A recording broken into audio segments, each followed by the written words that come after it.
It's a beautiful day. Where are we?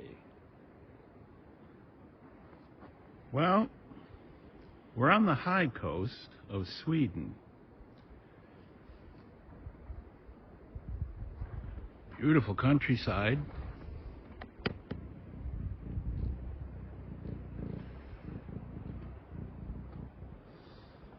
Well, kind of blowy today. I mean, lots of places are pretty. So what's so special about this place? Why is it called the High Coast? Well, the thing is, 12,000 years ago, this didn't exist. Or, well, it existed, but it was covered with about 3 kilometers of ice and snow, and it was pressed down into the Earth's crust about 200-300 meters, maybe more. Even after the ice started to melt around, say, 10,000 years ago here, all of Sweden was pretty much covered with ice. This was still underwater. Where I'm standing was underwater. That hill over there was underwater. All those islands out there were underwater. And all of that was underwater. Really a long ways underwater. But since the ice had melted, the pressure from below started to lift the land. Now, this is going on in most of Sweden, but right here is where it's happening fastest. It's about 8 millimeters a year. So we don't have to worry about global seas rising or anything. We'll be keeping up. When they first noticed this happening in the 1700s, well, actually, they noticed it was happening a lot earlier than that, but when people started to write about it, they thought that perhaps it was the waters of Noah's flood that were still dissipating. Yeah, well, that's not true. But anyway, that's why this place is so special. That's why this place is a World Heritage Site.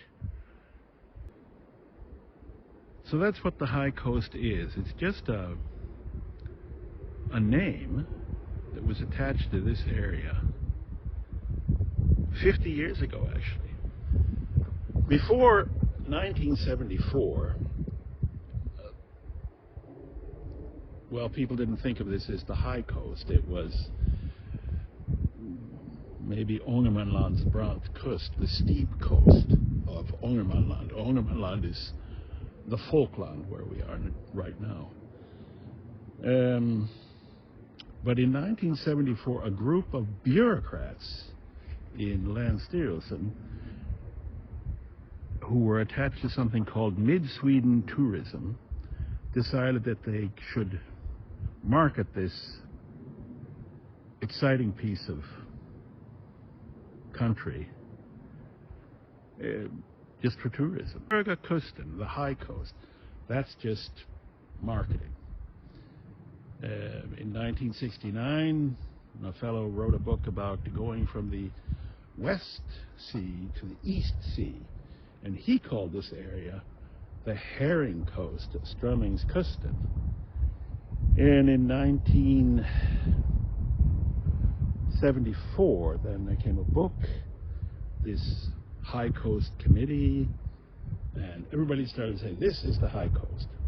And now there's been a bit of inflation in the High Coast, so that they're trying to stretch it both here and there. But actually, it's just this World Heritage Site nowadays, which is this bit of coast where the land is rising the fastest in Sweden. But really, I mean, this geology, it starts way down south by something called Jätteholmarna, the giant islets. And you can say, yes, That's true. But it definitely ends up by the city of Earnsköldsvik, because after that it turns into just sand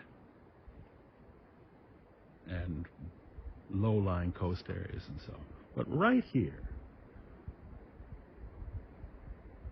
in this beautiful spot, it's the high coast.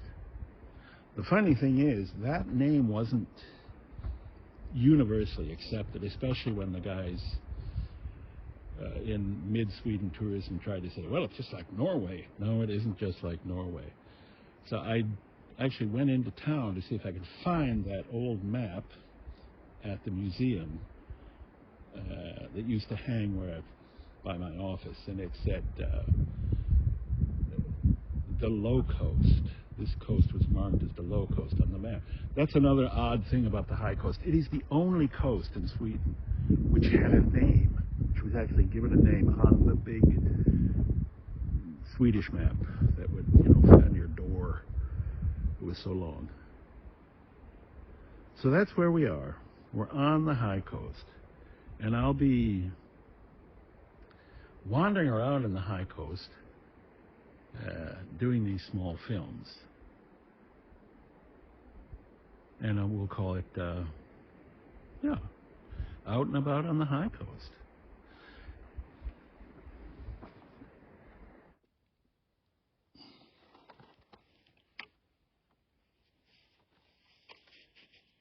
Anyway, let's just go out about on the high coast.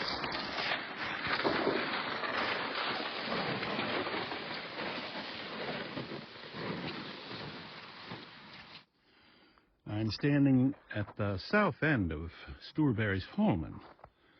And that in front of us is Gaviksfjärden.